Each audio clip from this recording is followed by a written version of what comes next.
Hi friends, good morning. అందరికీ శుభోదయం. ఇక మీకు కంద పులుసు చేసి చూపిస్తాను చూడండి. మస్టర్డ్ ఆయిల్ వేసుకుంటున్నాను. నూనె ఎక్కువ పడుతుంది, బాగుంటుంది.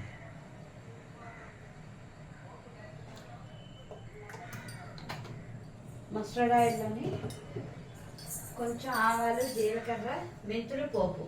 మెంతులు లేకపోతే మెంతి గుండ.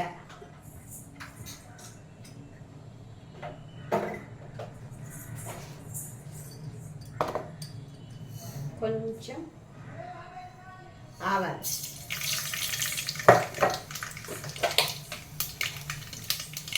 కొంచెం జీలకర్ర,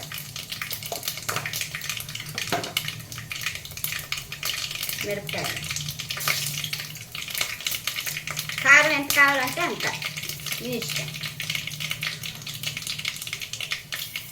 కొంచెం కరివేపాకు,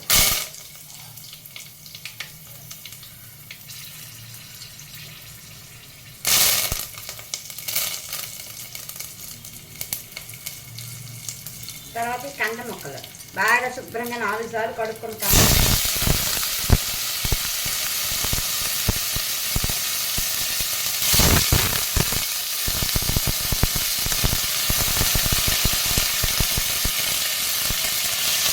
మధ్యలో కొంచెం కడుక్కోండి, దొరకపోతుంది.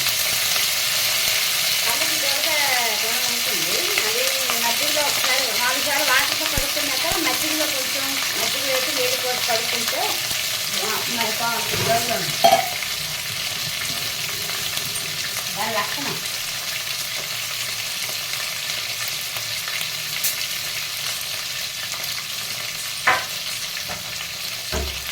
కొంచెం కంది ముక్కలు వేస్తే బాగుంటాయి ఫ్రెండ్స్.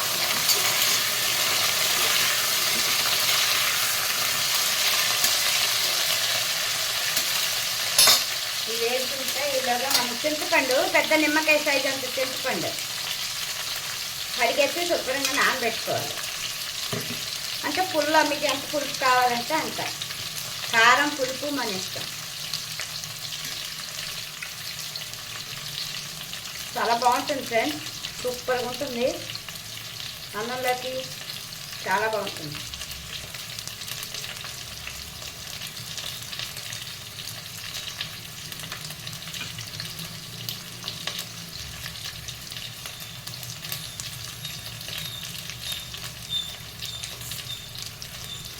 చింతపండు పొల తీసుకుని తీసుకోవాలి.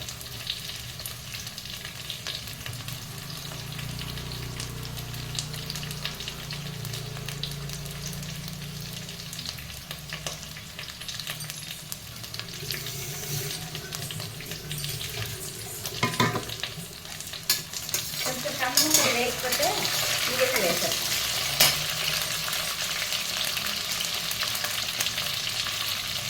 కొంచెం ఇంగువ,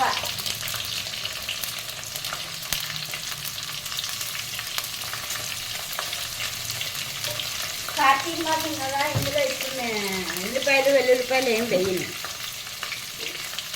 లేదంటే ఉల్లిపాయలు వేసుకుంటే అదో టేస్ట్.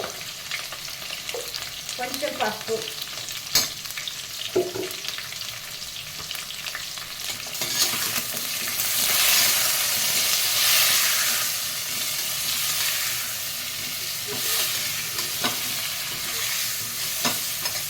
సరిపడా సాల్ట్,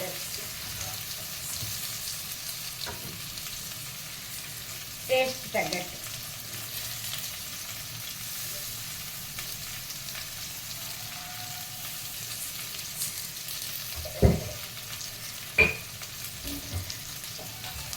మెంతులు వేయలేదు నేను పోపులోని, కాబట్టి మెంతిగుండ వేసేస్తాను.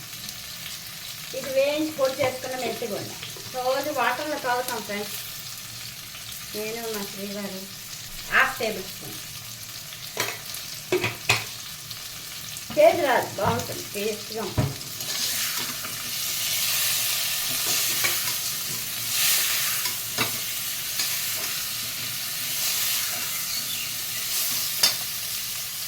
ఒకటిన్నర టమాటా ముక్కలు,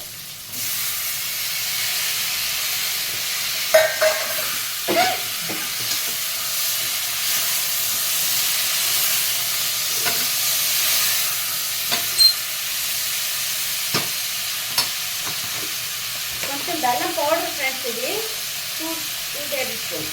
స్వీట్ ఎంత కావాలంటే అంత.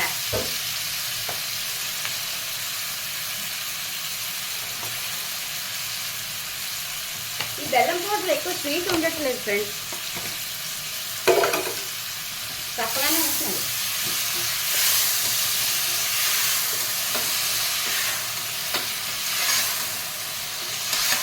ఇలా కాంబినేషన్ ముద్దపప్పు సూపర్ ఉంటుంది.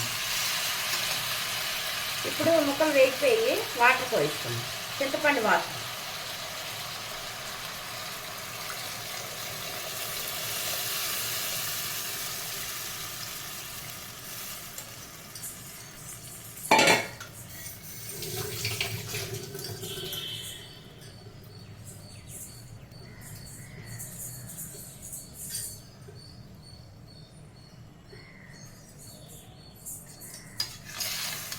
అంతే, ఇవి ఒక 3-4 విజిల్స్ వచ్చిస్తే కంద పులుసు రెడీ.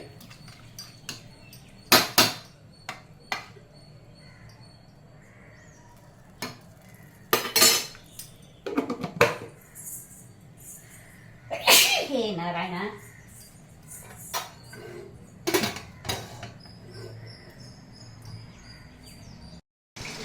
ఇదిగోండి కంద పులుసు రెడీ అయిపోయింది. కుక్కర్లో 3 విజిల్స్ వచ్చాయి. కొంచెం ఒక స్పూన్ వరిపిండి పెట్టుకోండి, బాగుంటుంది. జ్యూసీగా చాలా బాగుంటుంది. కంద పులుసు రెడీ. Thank you.